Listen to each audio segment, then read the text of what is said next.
Hello everyone, good morning. कैसे हो आप सब? आई होप आप सब बहुत अच्छे से होंगे। और यहाँ पे चल रही है बच्चों के लंच बॉक्स की तैयारी। मैं बना रही थी मटर आलू की सब्ज़ी और पूड़ी।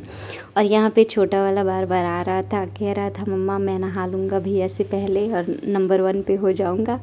तो वो अभी नहा कर बच्चे स्कूल चले गए हैं, मैं छोड़ के आ गई हूँ।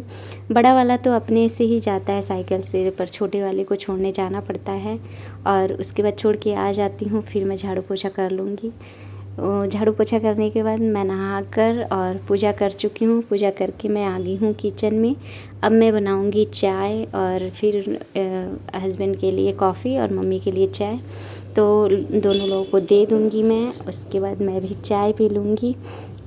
और सुबह का टाइम इतना फास्ट होता है ना कि समझ में नहीं आता है कि कैसे क्या क्या कोई करे। तो अब यहाँ पे लंच बना रही हूँ, हस्बैंड के लंच।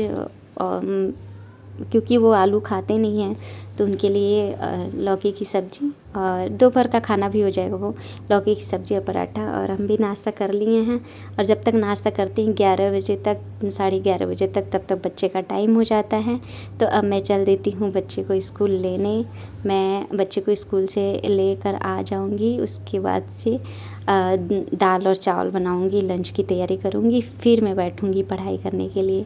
तो बस बच्चे को स्कूल से ले लिया है, अब लेकर मैं घर जा रही हूँ। फिर अचानक याद आया कि मुझे एमएड का जो फॉर्म डाला है उसके एडमिशन में मुझे सर्टिफिकेट की ज़रूरत पड़ेगी। अब मेरा इनकम सर्टिफिकेट और डोमिसाइल तो उसको रिन्यू करवाना था, बहुत पुराना हो चुका था, तो उसको मैं रिन्यू करवाने चली गई थी। बस वो मेरा काम हो गया, फिर मैं यहाँ आई।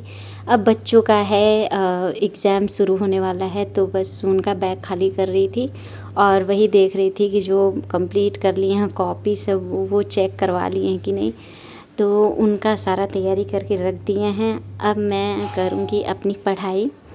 और इतना जल्दी जल्दी समय बीत जाता है ना कि समझ में नहीं आता। और मैं भी कम से कम 2-3 फॉर्म डाल चुकी हूँ। अब किस फॉर्म का कौन कैसे मैं तैयारी करूँगी उसका टाइम टेबल बनाना है मुझे। यूपी टेट की तैयारी तो चल ही रही है, साथ में सीटेट की भी तैयारी चल रही है। अब मैंने एमएड का फॉर्म डाल दिया है डीडीयू से, तो उसका भी एंट्रेंस देना है मुझे, उसकी भी तैयारी करनी ही है। तो बस अभी फ़िलहाल यूपी क्योंकि मेरा सीटेट तो क्वालिफाई हो गया है, 88 नंबर है इस बार। सिर्फ मैं इसलिए फॉर्म डाली हूँ ताकि मेरा कुछ 90+ आ जाए, तो उसका ज़्यादा टेंशन नहीं है क्योंकि वो मेरा अच्छा खासा नंबर आ गया है। क्वालिफाइड तो मैं हो ही गई हूँ। और बस यही है मेरा यूपी टेट क्लियर हो जाए, क्योंकि यूपी सरकार में कब मतलब एकदम लागू कर दे कि हाँ यूपी में जो भी वैकेंसी है उसके लिए यूपी टेट ही चाहिए। और एमएड तो का जो फॉर्म डाला है मैंने, पिछली बार भी मैंने डाला था, तो 1-2 नंबर से रह गया था, मुझे टीटीयू नहीं मिला था। तो प्राइवेट कॉलेज तो मिल ही गया था, पर ये था कि प्राइवेट कॉलेज में मुझे लेना नहीं था एडमिशन। तो इस बार बस इतना है कि अच्छे से एंट्रेंस दे दूँ ताकि मेरा मतलब डीडीयू निकल जाए, तो फिर मैं एडमिशन करा लूँगी। अगर प्राइवेट होगा तो फिर देखा जाएगा, अगर फैमिली वाले बोलेंगे तो फिर कराऊँगी, नहीं तो नहीं कराऊँगी। तो बस आप लोग दुआ करिए कि मतलब मेरा क्लियर हो जाए और मैं जो सोच रही हूँ वो मैं अपने भविष्य में अचीव कर लूँ। मतलब कहते हैं ना, हम खुद इसलिए पढ़ रहे हैं ताकि हम अपने बच्चों को अच्छी लाइफ, अच्छा भविष्य दे सकें। बस यहाँ पे बच्चे परेशान कर रहे थे, उनको पढ़ने के लिए बोल रहे थे, वो पढ़ नहीं रहे थे। तो देखिए इनका चेहरा कितना उतरा हुआ है। इनको पढ़ने के लिए बोल दो तो बस इनका मतलब ऐसे लगता है कि क्या ही हो गया है। तो कहते हैं बच्चों के साथ साथ अपनी, हम तो पढ़ाई अपनी रोक चुके थे, कम से कम 10-15 साल हो गए थे मेरी पढ़ाई छोड़े हुए। लेकिन फिर बाद में एहसास हुआ कि पढ़ाई करना बहुत ज़रूरी है। और यहाँ पे मेरा बड़ा वाला बाबू है जो कि वो कह रहा था मम्मा मुझे वीडियो में मत लेना। तो यही सब है कि बच्चों के साथ साथ अपनी पढ़ाई मैनेज कर ही लेते हैं। पहले ये होता था कैसे मैनेज हो पाएगी, लेकिन नहीं, हम लोग अगर ठान लेना तो सब कर लेते हैं। तो बस एक अंदर जज्बा होना चाहिए कि हाँ हमें करना ही करना है। तो बस इनको मैं वर्क दे रही थी कि इनको जो लर्न है वो लिख कर पहले दिखाएं, उसके बाद आगे की तैयारी करवाएंगे हम। तो क्योंकि इनका थोड़ा स्लो चलता है, इनकी लर्निंग बहुत स्लो है, तो इनको थोड़ा बहुत इत्मीनान से समझाना पड़ता है हर एक चीज़। और ये अपना पेज फाड़ फाड़ के वो कर रहे हैं, फिर ला कर दिखा रहे हैं वीडियो में। तो बस यही सब चल रहा है।